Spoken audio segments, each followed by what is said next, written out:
Hey Fedheads, welcome to another Cigar Federation cigar review. Today we're going to be reviewing the Flor selection number 512 Corona Gorda. Now some of you might be saying, didn't you guys just review the 512 Lancero? We did. 512 Lancero is a different blend. It features Nicaraguan filler. The 512 regular series that's not the Lancero has Ecuadorian Habano wrapper. It's got Costa Rican Sumatra binder and then Costa Rican and Dominican filler. So it's a different blend altogether. That means it's a different cigar. Now, the Corona Gorda, I like this size. It's a good size for me. It's 5.5 by 46, and if you've been following DeCrossier, you see that they've been really aggressive on price point. This is an MSRP of just over $6, which is an insanely good price for DeCrossier. So first up, we're going to nose this, see what we can find out, and then I'll get on to the lighting and the cutting. So lots of chocolate and cedar. I mean, a very rich, deep chocolate. Oh, and some really interesting, like, almost cinnamon spices in the foot. Very cool. Well, you know I'm a big fan of DeCrossier, so I'm looking forward to trying this out. So as per usual, I'm going to be doing my pre-toast and light. As you can see, I'm wearing my toque today because it is starting to get to be that temperature here.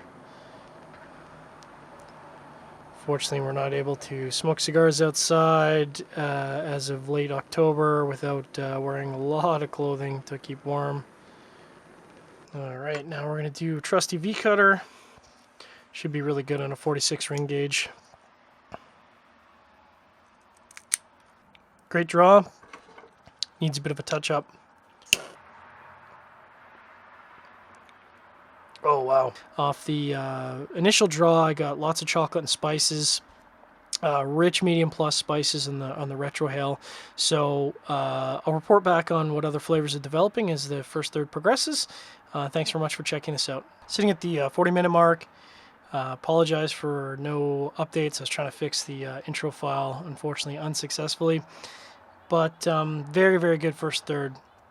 Initially the spices in the retrohale started out very, very strong. They've since backed off a lot, so it's very balanced. There's still this great undertone of chocolate and cedar.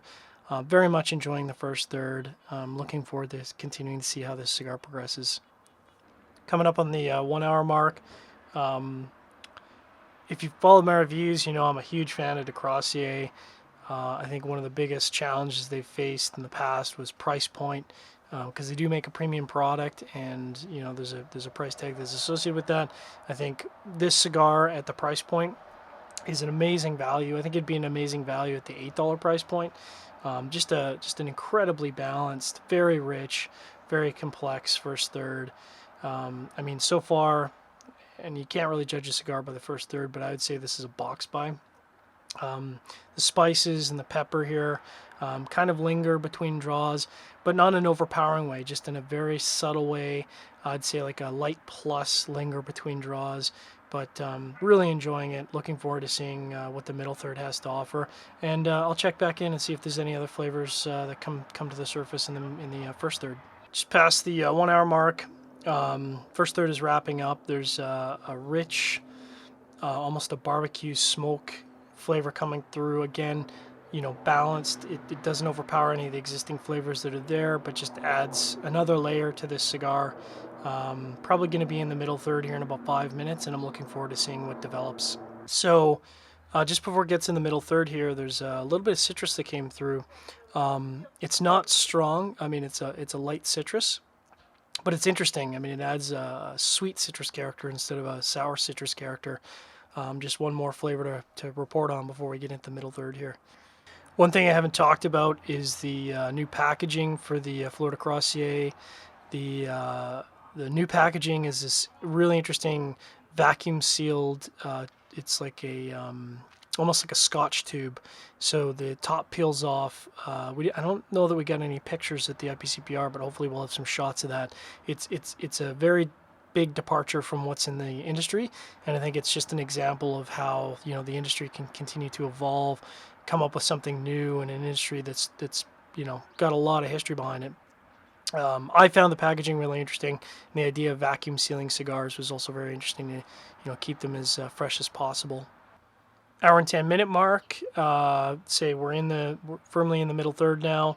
Um, the profile hasn't changed substantially since the first third, so you've just got this light plus chocolate, followed up by a rich cedar that gives a little bit of dry mouthfeel, and then a little bit of that sweet citrus that I was talking about. The spices and the pepper have really receded, so they're still there, but they fall into a really light level. But balanced middle third, and we're only maybe 10 minutes in the middle third, so we'll see how that progresses and see what other flavors come out. At the hour and 40 minute mark, almost through the middle third here, starting to get into the final third, just about to take the band off. The spices have come back a little bit to mix in with the cedar, so it's a nice combination playing off of each other. I find the middle third a little bit less complex than the first third, still very enjoyable. So I'm going to take the band off, keep smoking, and report back in to see what we get in the final third for the flavor profile.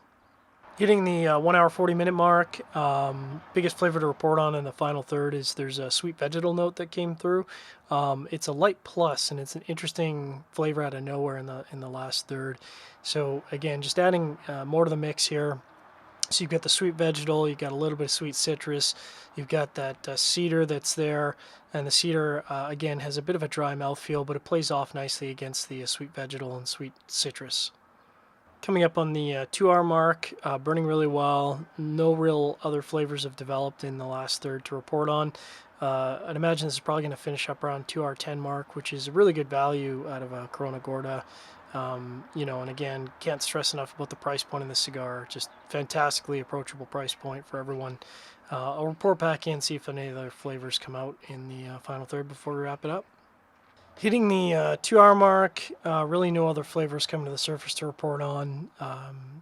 Said it several times, this Flor Crossier 512 is a fantastic cigar. And even if the price point wasn't a factor, still an amazing cigar for what it is. But when you factor in price point, I mean, these are going to be a no-brainer pickup for everyone, I think. So I'll have to review my notes, but I think this is going to end up being right on the cusp of a 5-pack or a box split. I think if you factor in the price, people are going to be buying these by the box, no question. Thanks very much for tuning in to another Cigar Federation video review. Make sure to check out the other reviews we've got at CigarFederation.com. And if you enjoy our videos, appreciate it if you like and subscribe to our channel. Thanks for checking out our video.